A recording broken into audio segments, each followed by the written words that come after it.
I guess the concept of the course is that it's about trying to design or trying to understand the local ecology so that we can design propose designs that are in balance with the ecological condition that's found here. The property itself that the Tunstall Bay Club owns is underutilized, and so it seemed to come together as a concept that could we perhaps provide a benefit for the club so that they could understand the potential of their property and at the same time create a learning opportunity for our students. They're able to engage with two other programs, the Geomatics Engineering and Ecological Restoration Department. The information that we get from both of these groups that'll help us as designers understand the ecological conditions, and the students will be asked to propose designs that are, say, don't impact the runoff, don't impact the, say, the salmon habitat that's further downstream. And so we're here today really so that our students, our design students, gain an appreciation for the sensitive ecological conditions on the site.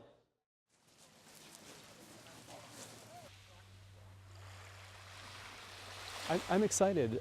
So our students typically work on projects that are things that are happening here, restoration of this salmon-bearing stream and the shoreline restoration projects. But I think what makes this one, this collaboration a bit different for my students is the opportunity to work in sort of an interdisciplinary framework. So we're often working with other natural resource specialists where, you know, we don't really have to compromise too much beyond that general field. But now the ability to work with architecture students and have that sort of dialogue about, you know, what's happening with the, you know, the built part of the landscape and how we can do that in a way that's very ecologically sensitive.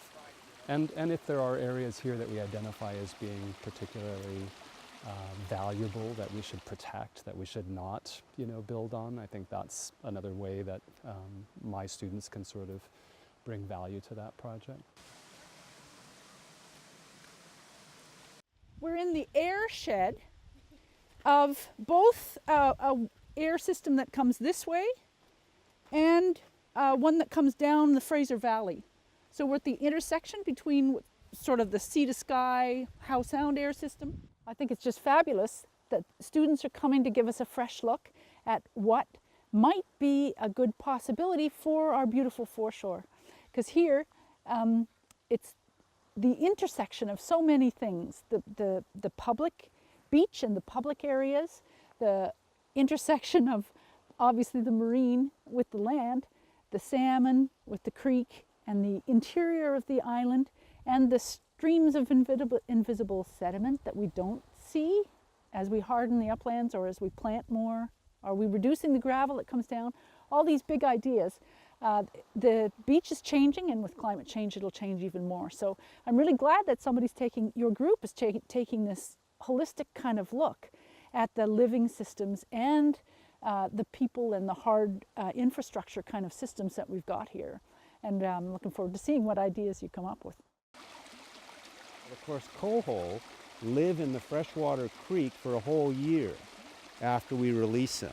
And then after a year, they have to have salt water, something clicks, and they leave. So that would be about May. And if they can't get from Explosives Creek across the beach into the ocean, they die. So it's very important that there is an interface between the creek and the ocean. So in 2010, what we did is we built this set of climbing pools. Instead of fish ladders, this was quite a new, unique thing to do for us.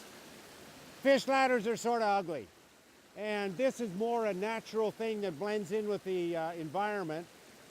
And we connected the stream back up to about half a kilometer, 500 meters of fantastic salmon spawning ground down Explosives Creek.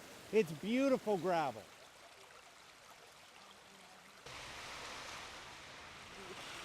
the idea that you need to understand how sediment is deposited on a shore.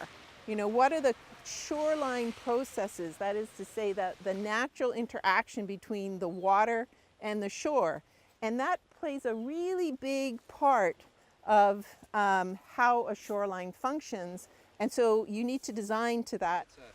It's a fascinating beach, and the power of the ocean on this beach and the impact on the beach itself, on the gravel, on the slopes, and is just amazing. And I've been able to witness a change every winter.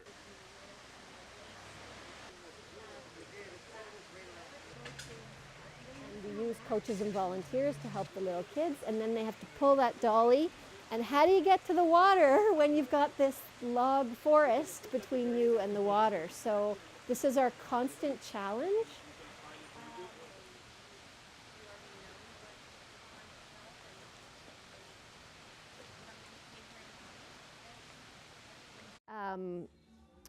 We need a covered outdoor classroom of around 350 square feet that would have enough space for teaching and outdoor activities. And then we need covered boat storage. For the students of BCIT, you know, what we have here currently, what we want to possibly see in the future, and then leave it open for them to tell us what we should have. You know, there's so much potential and also just questions around what we actually have here and what it should look like moving forward. And so I'm really excited that BCIT is here to participate in that and act as a guide. When I first proposed the course to the students, there's quite an enthusiastic, enthusiastic response because of the pragmatic and practical aspects of this project. It gets us out of our comfort zone, and instead of just doing conceptual ideas that we do in our studio, we are actually having an opportunity to come out into the real world. And a lot of us, it's our first time here on Bowen Island. It was my first time on Bowen Island, so it's really great to see a new part of, a new part for me of Vancouver, and just to work on with a bunch of great students. All these different industries are like collaborating on these kinds of projects because this is how we can make the world a better place, I think, is if we all work together. So making the students exposed to that, I think, is really good and it's key. It's excellent. It gives us lots of chances to work with other disciplines within the industry that we wouldn't usually get the chance to do outside of getting into the real world. So it's giving us a real leg up.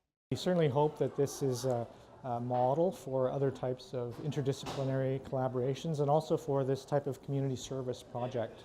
And I think there's a huge pent-up demand for this type of thing.